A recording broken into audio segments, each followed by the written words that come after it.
More hardware issues in Linux. In this video, we'll talk more about hardware for your Linux system. First, we'll cover some terminology, and then we'll explain troubleshooting specific hardware problems. Another topic we'll cover is running Linux on your laptop computer, and some of the special considerations involved with laptops and Linux. So let's get started. Let's start with a discussion of IDE devices. IDE stands for Integrated Device Electronics, and then there's EIDE, which is Enhanced Integrated Device Electronics. These devices are also known as ATA devices, which stands for Advanced Technology Attachment. So when I'm talking about IDE devices, I'm talking about anything with one of these three names. So Linux supports two IDE controllers, and each controller itself can support two IDE devices, so that gives you a maximum of 4 IDE devices on your Linux system. Now, a typical IDE device would be like a CD-ROM or a hard drive or something like that. Now, if you have an IDE hard drive and you think it's not performing up to par, then what you can do is you can do a test on it. You can say HDParm with the lowercase t option and then specify the disk that you want to test, like like /dev/HDA or something like that. So you'd specify this, and then it would test the disk transfer rate of that particular disk you specified. It would do a bunch of transfers and then give you some sort of summary information like the disk transferred 15 megabytes per second. Okay, and then what you do with this number is you either compare it to a previous run of HDParm, and if it used to run at 15 megabytes per second and it still runs, then you know it's okay. If it used to run at like 25 megabytes per second and now it's 15, you can suspect that something's wrong, and we'll talk about what you can do there. Now, another thing you could do with this 15 megabytes per second is just compare it to the manufacturer's specifications. So if you've never run HDParm before on this disk, this is the only number you have, like the only experimental thing that you've ever done on your disk, then you'll have to compare it to the manufacturer's specifications. So the manufacturer's specifications can be a little misleading sometimes, and you have to be really careful when you read them. Some manufacturers will advertise their disk transfer rate in megabytes per second, and they represent that with a capital B. Other manufacturers will represent disk transfer rates as megabits per second with the lowercase b. Alright, so you have to be careful when doing this. I mean, it's a uppercase b, lowercase b, you could easily overlook that, but this is a factor of 8 different in the numbers. So something that was advertised as 10 megabytes per second, this thing would have to be advertised as 80 megabits per second to be equal with that. Alright, so that's quite a difference, and you have to keep your eye out for that. Another thing you have to worry about with manufacturer specifications is whether they're advertising internal or external transfer rates.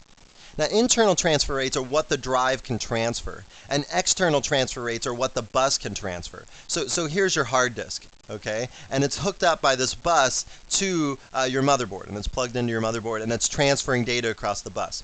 Well, typically the bus has much greater bandwidth, can transfer data much more quickly than the disk can. So usually the disk is the bottleneck in this equation. So it's like a highway, right? Like the bus is like a 6-lane highway, and then the disk is like a 3-lane section of that highway. So it doesn't matter that the 6 lanes, can pump all these cars through. They're all going to have to go through that 3-lane section, and that's going to slow things down. All right. So a lot of times you'll see manufacturers advertise external transfer rates even though they're larger than the internal transfer rates, and you'll never actually realize this in practice. All right. Other people will advertise internal transfer rates. Most drives will advertise this, but it'll be buried down on the spec sheet a little bit. This will be up at the top, prominently displayed, because it's a bigger number and it makes them sell more disks. Okay, so you just have to be a little bit careful here. And even the internal transfer rate, I mean, you're not going to get 100% of that for every data transfer. You're typically going to get like 80 to 90% of the manufacturer's advertised internal transfer rate. That's what you'll realize in practice, just because when they do the test and they say what the maximum internal transfer rate is, they've got some file contiguously laid out on the disk, so the transfer is going to be done perfectly. In practice, the files get scattered around on the disk, and there's more spinning that the disk has to do to get all that stuff. It's what we call seek time. The files have to be found and then transferred, and they're not laid out perfectly all the time in practice. So that's why you'll only see like 80 to 90% of the internal transfer rate. Let's talk about what you can do if you run into problems with your IDE hard disk. The first thing that you should try and do if you're having problems with the disk, like the disk isn't booting or the transfer rates are really bad, check for loose cables or faulty cables. If you have a spare cable that you can plug in and try in place of the cable that you have now, that would be great. That's a good first test, because a loose cable or a faulty cable could cause all kinds of problems, everything from the disk not booting to transfer rates being low, that kind of stuff. Another thing that you can try is to get diagnostic tools from the manufacturer of the hard disk. So go to the manufacturer's website and download some stuff, and that stuff will be the diagnostic tools, and it should typically all fit on a floppy, and they'll also make it so the floppy's bootable. So you can stick the floppy into your computer and boot up your system, and then it'll boot you into the diagnostic tools for that particular disk.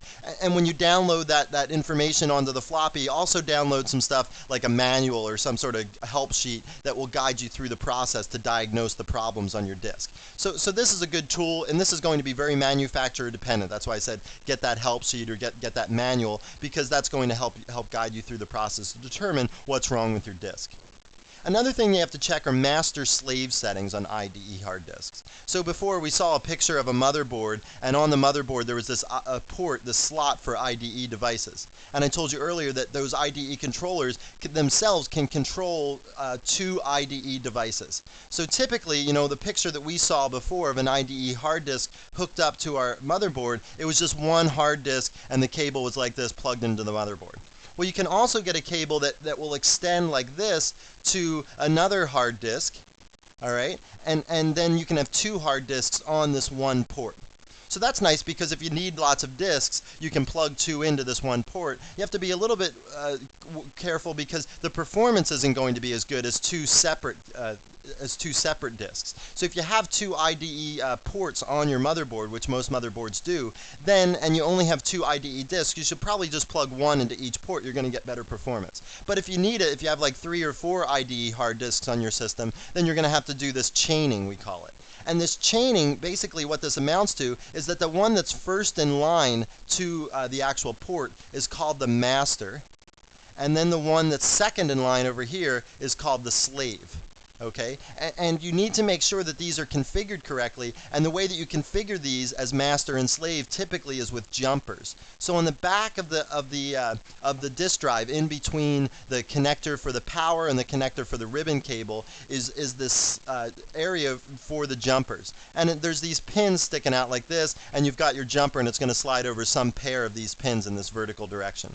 All right, and typically they've got something like this: MA for master, SL for slave, that kind of stuff. So you would put the jumper over these 2 pins if this was the master disk, and you would put the jumper over the next 2 pins here if it was the slave disk. And you have to make sure that's configured correctly. The first one in line's got to be the master, the next one's got to be the slave. If they're both masters or both slaves, or vice versa, if this one's the master and this one's the slave, then things aren't going to work, things aren't going to boot up, and you just need to be careful that you've set this up correctly when you add it on these hard disks. And then another thing that you can do, I've put at the end of the list because it can be a little bit dangerous, is use the HDPARM utility. There are some, besides just testing the performance of your disk, it can also fix some various issues or change some settings of your disk. It can change it from like DMA mode to PIO mode.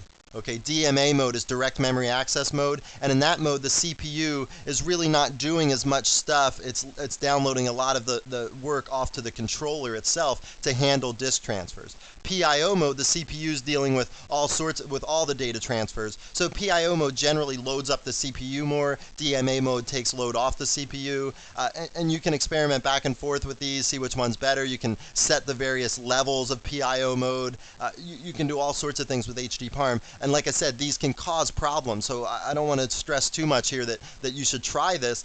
You really have to know what you're doing to use HDPARM, and you really need like a manual for the disk and some sort of information about how HDPARM will affect the performance of this disk. And certainly anytime you're going to use HDPARM in this mode, you should have a complete backup of your disk, a recent backup, because like I said, it could just completely damage your disk. Now let's talk about SCSI, which stands for Small Computer Systems Interface. Compared to IDE, SCSI devices are typically more expensive, and they're also higher performance than their IDE counterparts. So you just need to decide, is the extra money worth the higher performance for your particular situation? All the stuff that we were talking about in relation to IDE disks, like how manufacturers advertise the transfer rates and things like that, all that stuff applies to SCSI disks as well. So you need to look for that internal transfer rate and make sure you understand whether it's megabytes or megabits per second. second, just like you did with IDE disks. The thing that differentiates SCSI disks from IDE disks mostly is that the SCSI bus is very different. The SCSI controllers allow more devices per controller than the IDE controllers did. We saw the IDE controllers only allowed 2 IDE devices per controller, and for SCSI that number is 7 for standard SCSI and 15 devices per controller for wide SCSI. So that's quite a bit more. And not only does the SCSI bus allow more devices per controller, but it also allows concurrent communication. So let's draw a little picture here. So here's our motherboard, and we're going to chain together some disks. Now when that chain was IDE disks, like this would be a picture for IDE disks, there was only one transfer allowed over this bus at a time. Either device could use the bus to transfer data to and from the motherboard. Well, with SCSI devices, we can make this chain longer. Not only can we do that, but the devices all can communicate simultaneously to and from the motherboard.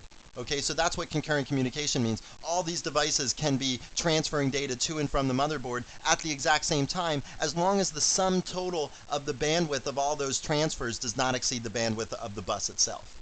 Okay, so you're going to get good performance by chaining SCSI devices together. You're really not going to lose much performance unless you're transferring tons and tons of data simultaneously from all these various disks. Okay, so that's the advantage of SCSI. You can have more devices and you can have this concurrent communication. Now, a problem that some people run into with SCSI sometimes is that they don't terminate the chains correctly. So you've got to terminate the chains, and you've got to terminate them correctly. You've got to lay the chain out so that under any situation it will be terminated correctly. So let's talk more about termination, because that's a very tricky topic, and it typically causes errors that are a little harder to detect than some errors.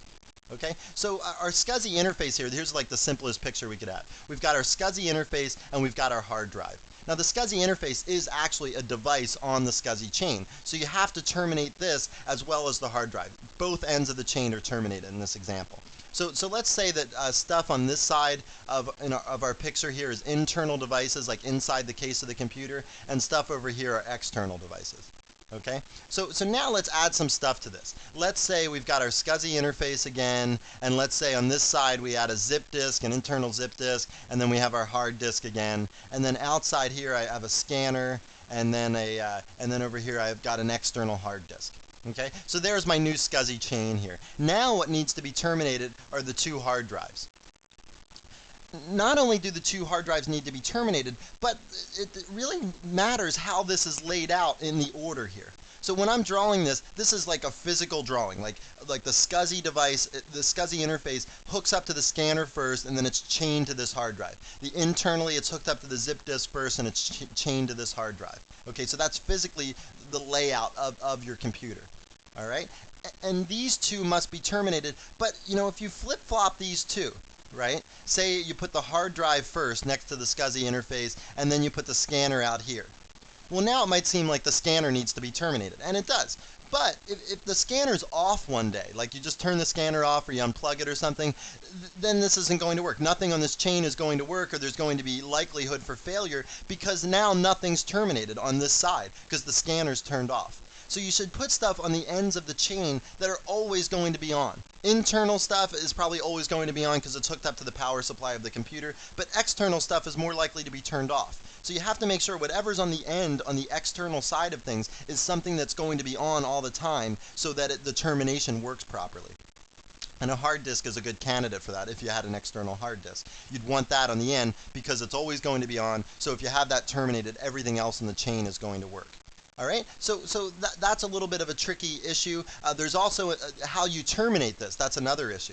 So the termination, there's 2 choices for termination. Okay, one choice is physical.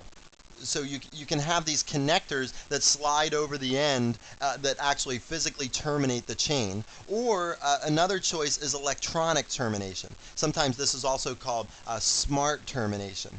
And if you read some tech journals, you'll see they spoof on this and call it dumb termination, because a lot of times this doesn't work. So what you want to be careful of is that if you use this, if you depend on this electric termination, that you try out all these various situations before. Turn stuff off on the external side and make sure everything still works properly. Okay, if you have your choice, everything that I've read says you should use physical termination. Those little things that slide over the end that actually physically terminate it. They're just much better. They're much more reliable. And then, of course, you have to lay this out. You have to be smart when you lay this out so that the devices that are always on are on the ends of this chain. Let me just talk about a couple other SCSI issues here that cause problems sometimes. One of them is the assignment of SCSI identification numbers. There's the identification numbers available for standard SCSI are from 0 to 7, so there's 8 identification numbers there, and the SCSI identification numbers for wide SCSI is from 0 to 15, so there's 16 identification numbers there.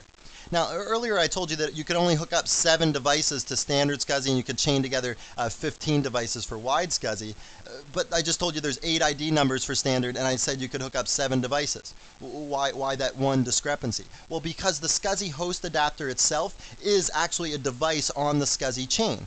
And so that takes up an identification number which only leaves 0 to 6 or 7 numbers for the rest of the things to hook up to the chain. So when I said only 7 things could be hooked up here, I was already calculating in that the SCSI host adapter took up one of those identification numbers. All right, so the SCSI host adapter is typically identification number 7 and a boot disk is identification number 0. So this causes people problems sometimes because they think of these numbers being the ends of the chain. So 7 is one end of the chain and 0 is the other end, and so they terminate these devices because they have ID number 0 and ID number 7. But you have to just ignore these numbers when you're thinking about termination. When you're thinking about termination, think about that physical layout and terminate the physical ends of the chain like we just did in the last slide, and then you'll be fine. Don't even think about these identification numbers when you're thinking about termination. They're irrelevant to termination. Okay? Another thing that causes problems is cable length. So the cable length, depending on your variant of SCSI, whether it's like standard or wide, now there's like ultra SCSI and all this stuff, the cable length can range from 1.5 meters to 12 meters. And I thought I saw something recently on the web that was like 25 meters long or something for cable lengths. I couldn't find a reference to that, so I just wrote 12 here. So this could actually end up being the limiting factor to how many devices you hooked up. Like if you only could have a 1.5 meter cable hanging off out of your computer here, you probably can't hook up like 15 devices to that because it would just be hard to get 15 devices all lined up there within 1.5 meters of each other to hook them all together in this 1.5 meter cable. So sometimes this is the limiting factor. You just need to determine for your variant of SCSI how many devices you can hook up practically given the cable length limitation and also these ID limitations. Let's talk a little bit about peripherals and problems you might run into with peripherals on your computer. And when I'm talking about peripherals, I'm talking about anything that hooks up to your computer, like a printer, a scanner, an external zip disk. Even like an internal hard drive is a peripheral. Even though it's inside your computer, that hard disk could easily be an external hard disk outside your computer. I guess all I'm trying to get across here is that it doesn't have to be outside of the case of your computer to be a peripheral. It could be inside. So the problem areas that I've listed here are with the device itself. And in terms of the device itself, I've already given you resources and places to look to determine if a specific brand of device is compatible with Linux. So once you determine that something's compatible with Linux, then you don't have to worry about that compatibility issue anymore.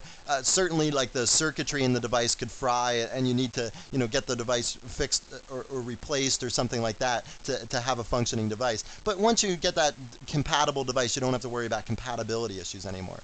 Then there's the cable that hooks the device up to the interface, and if that's faulty or loose, you're going to run into problems. But that's easy enough to test. You can make sure that snug up the ends and see if it works, and if that doesn't work, then replace a cable from some other computer. Put it in here and see if that makes the whole thing work. Then if it does, then you'll know it's that initial cable that was bad. And then there's the interface itself, and we haven't talked too much about that, so let's concentrate on that right now. The floppy interface is built right into the motherboard. Okay, so if that goes bad, then you either have to replace the motherboard, or if you're resourceful, you could find an old 386 or a 486 card, like an ISA card or something, that has a floppy interface on the card. So you can plug the floppy drive into that floppy interface on the card, plug the card into the motherboard of the computer, and now you've got a floppy drive back on your computer again without having to buy a whole new motherboard. So coming across these might be a little bit hard as long as you don't have to pay like antique prices for them, some like collector's item price for them, then it'll be a lot cheaper than buying a new motherboard. And maybe you're saying to yourself, well, I don't even use that floppy drive. What do I need that for if the interface fails? But you need to have something, right? Like when you did the installation process, you created that emergency boot disk on the floppy. So if your hard disk fails, at least you've got something, some way to boot your system, and the floppy drive is that why that is still on your computer to do that in those emergency situations. The monitor port is actually on the video card itself. So you can determine what's wrong here. Like if you don't even see any text when you turn your computer on, you don't even see like the BIOS messages or anything like that, then you know something's seriously wrong. And you know, it's maybe the device is fried, or maybe the cable's bad, or maybe it's the interface. So you can easily take the cable and the device, the monitor, off your computer, plug it into some other computer and see if it works on that computer, just to narrow down whether it's this or the interface. If you narrow down the fact that it must be the interface, then you basically have to get that fixed or replace your video card. Keyboards and mice, peripherals, they're highly standardized. Pretty much all those will work with Linux. There's not too many problems you can run into there. If the mouse or the keyboard just stops working and you plug it into some other computer, it doesn't work there anymore, you basically just replace the device. They're so cheap nowadays. You can't really replace the cables on them because the cables are usually just integrated right into the mouse or the keyboard itself. So it's just a matter of replacing the whole device, which is not a big costly endeavor. And then there's parallel ports. Again, parallel ports are right on the motherboard themselves nowadays.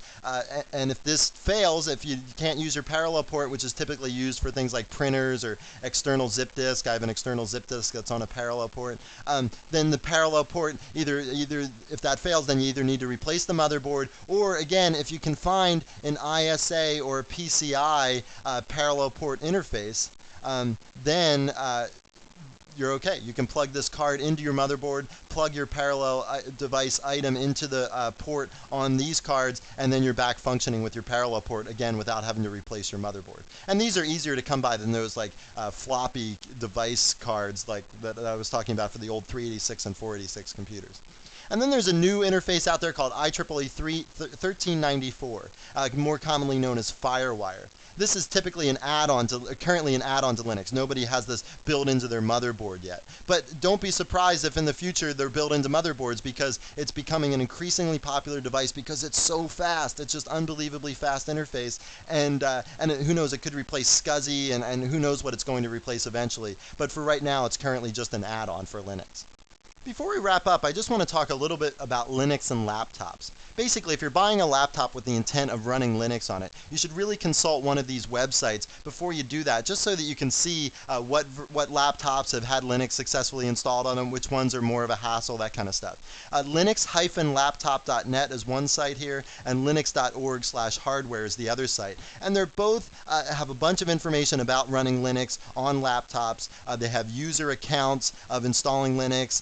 Usually the biggest issue with getting Linux to run on a laptop is just the display. Because these displays on laptops are these liquid crystal displays, and they're just very sensitive and temperamental. They want a particular refresh rate. They want a certain resolution they run in really well, and other resolutions they don't run in so well. So you just have to be careful. And on these websites, they have user accounts of what users have had to do to get Linux to run on various laptops, and you might be able to grab a configuration file right from one of these accounts. If they've posted it, you can just grab that XF86 configuration file for the X Windows system and use it and see if that gets your display to work fine. It's better, trying to do that than, experimenting, especially if you're a novice, just experimenting through all the possibilities of the configuration settings. That can get old really fast. So that's a good resource to check through there to see if somebody's already done it on the particular brand of laptop you bought, or if you haven't bought it yet, you can see which ones have sort of the least amount of work to get Linux working on them. And laptops just have a lot of little issues with them. The modems on laptops, a lot of those, if they're software modems, you're going to have to make sure that you can find drivers for those modems if you're going to use the laptop with a modem. A lot of laptops, high-end laptops, have Ethernet cards nowadays. So again, you have to make sure that that particular Ethernet card is supported by Linux. It's just a lot of little issues, and you should just check through here before you even buy a laptop if you intend to run Linux on it, because it'll just make your life a lot easier. You won't have to experiment as much and spend as much time setting it up, and you'll just get to use it pretty much right away.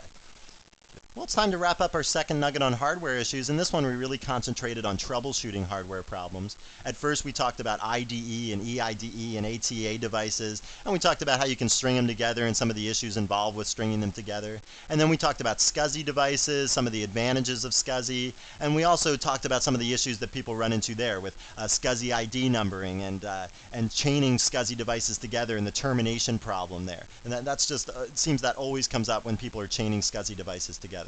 Then we talked a little bit about peripherals, the various interfaces that are out there, what they're for. And then finally at the end we talked briefly about laptops and Linux. Well, guess what? Well, that's all, folks. That's it. Our video series on Linux is over. And whether you just want to run Linux on your home computer or you want to be the system administrator at a large Linux installation, I sincerely hope that this video series has gotten you on the way to fulfilling your goals, and I really thank you for watching.